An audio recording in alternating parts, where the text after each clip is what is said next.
Hello everyone, I am Priyanka Mishra. Welcome back my YouTube channel.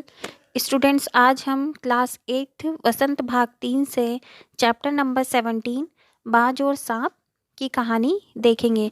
बाज और सांप जो है निर्मल वर्मा द्वारा लिखी गई एक कहानी है जिसके दो प्रमुख पात्र बाज और सांप हैं। इस कहानी में बाज और सांप की विचारधाराओं का वर्णन किया है, उनके रहन सहन का वर्णन किया है। तो चलिए देखते हैं इसके क्वेश्चन आंसर्स। इसके एमसीक्यू क्वेश्चंस मैं आपको प्रीवियस वीडियो में बता चुकी हूँ, वो आप हमारे चैनल पे जाकर प्लेलिस्ट में देख सकते हैं।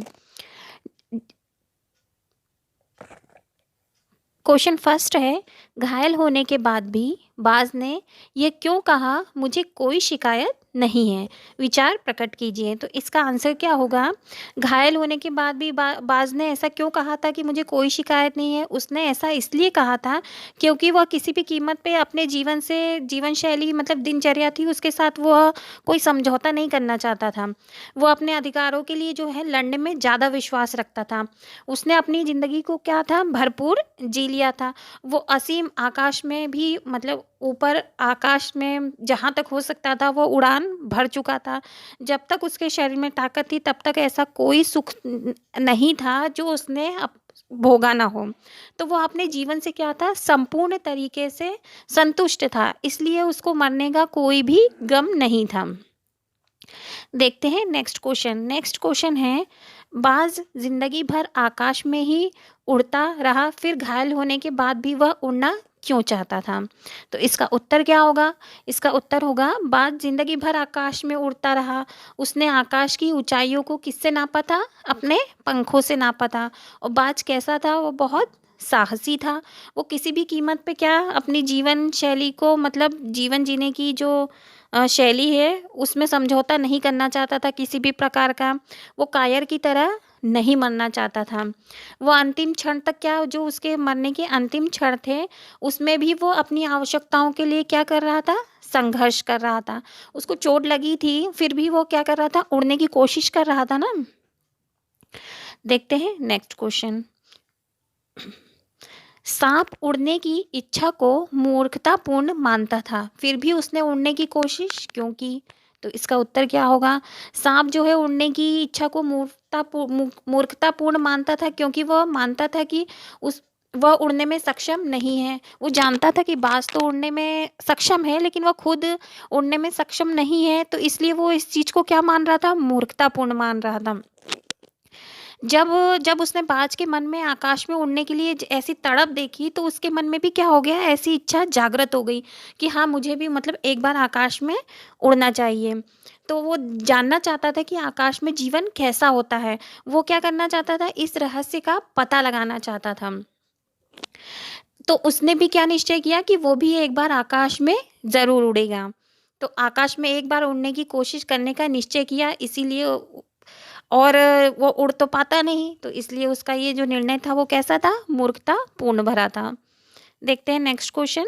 नेक्स्ट क्वेश्चन है, बाज के लिए लहरों ने गीत क्यों गाया था? तो इसका उत्तर क्या होगा? बाज की बहादुरी पर, बाज को चोट लगी थी उसके बावजूद वो उड़ रहा था, तो उसकी बहादुरी पर प्रसन्न होकर खुश होकर लहरों ने क्या गाया था? गीत गाया था। उसने अपने प्राण गंवा दिए परंतु क्या है जिंदगी के खतरे का सामना करने से वो कभी पीछे नहीं हटा। वो चाहता तो उसको चोट लगी थी तो वो नहीं उड़ता, लेकिन उसने फिर भी अपने जो उसकी जो इच्छा थी वो उसने पूर्ण की। वो कायरता से नहीं जीना चाहता था, वो उड़ा। देखते हैं नेक्स्ट क्वेश्चन। नेक्स्ट क्वेश्चन है, घायल बाज को देखकर सांप खुश क्यों हुआ होगा? तो इसका उत्तर क्या है? सांप का शत्रु क्या होता है? सांप का दुश्मन होता है बाज, क्योंकि वो उसका क्या होता है? आहार भोजन होता है। तो जब घायल बाज उसे किसी प्रकार का आघात नहीं पहुंचा सकता था, मतलब उसे किसी प्रकार का नुकसान नहीं पहुंचा सकता था, इसलिए जो है घायल बाज को देखकर सांप क्या हुआ? स्वाभाविक रूप से नेचुरल रूप से मतलब वो खुश हो गया कि ये तो मेरा कुछ भी नहीं बिगाड़ सकता, क्योंकि ये खुद ही घायल है। देखते हैं नेक्स्ट क्वेश्चन। कहानी में से वे पंक्तियां चुनकर लिखिए जिसमें स्वतंत्रता की प्रेरणा मिलती हो। तो पंक्तियां कौन सी हैं? नीचे देखते हैं उत्तर में। कहानी की स्वतंत्रता से संबंधित पंक्तियां हैं। पहली पंक्ति क्या होगी? जब तक शरीर में ताकत रही कोई सुख ऐसा नहीं बचा जिसे ना भोगा हो। दूर दूर तक उड़ानें भरी, आकाश की असीम ऊंचाइयों को अपने पंखों से ना पाया हूँ। तो इसमें क्या हो रहा है, इसमें स्वतंत्रता का बोध हो रहा है ना, क्योंकि वो आकाश में उड़ने की बात कर रहा है, अपनी स्वतंत्रता की बात कर रहा है। देखते हैं नेक्स्ट पंक्ति। इसमें क्या है, आह काश में सिर्फ एक बार आकाश में उड़ पाता, इसमें भी स्वतंत्रता का बोध हो रहा है। नेक्स्ट पंक्ति देखते हैं। पर वो समय दूर नहीं है जब तुम्हारे खून की एक एक बूंद जिंदगी के अंधेरे में प्रकाश फैलाएगी और साहसी बहादुर दिलों में स्वतंत्रता और प्रकाश के लिए प्रेम पैदा करेगी। तो इन पंक्तियों से भी स्वतंत्रता का भाव पैदा हो रहा है। देखते हैं नेक्स्ट क्वेश्चन। नेक्स्ट क्वेश्चन है, मानव ने भी हमेशा पक्षियों की तरह उड़ने की इच्छा की है। आज मनुष्य उड़ने की इच्छा किन साधनों से पूरी करता है। बहुत मतलब हम लोग को भी उड़ने का मन होता है ना, कि हम भी देखें आकाश में कैसा लगता है उड़ के। तो अब इसके बारे में देखते हैं इसके उत्तर में। तो मानव ने जो आदिकाल से पुराने समय से ही पक्षियों की तरह उड़ने की इच्छा मन में हमेशा से रखी है, किंतु हमारा शरीर उड़ने में क्या है, असमर्थ है, हम उड़ नहीं सकते हैं। तो जिसका परिणाम क्या हुआ कि मनुष्य ने क्या किया, हवाई जहाज का आविष्कार कर दिया।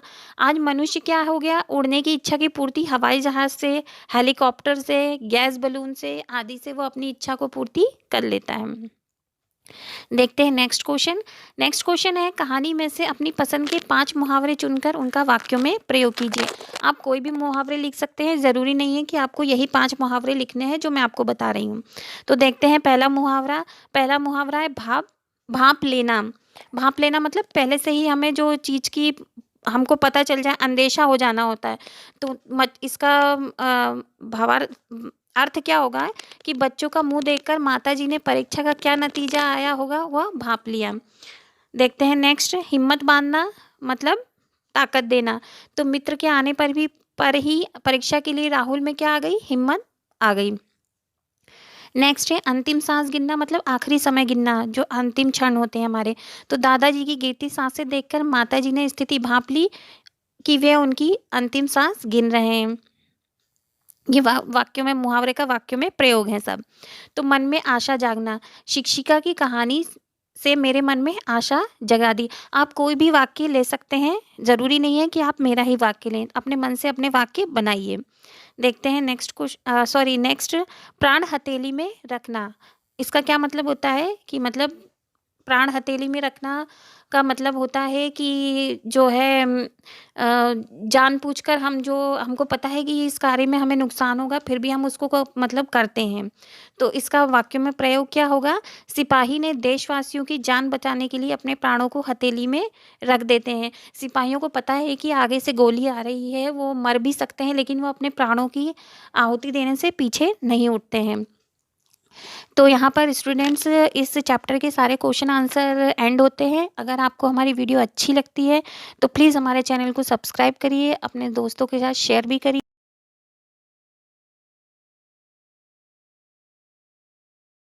चलिए मिलते हैं नेक्स्ट वीडियो में। Bye bye students.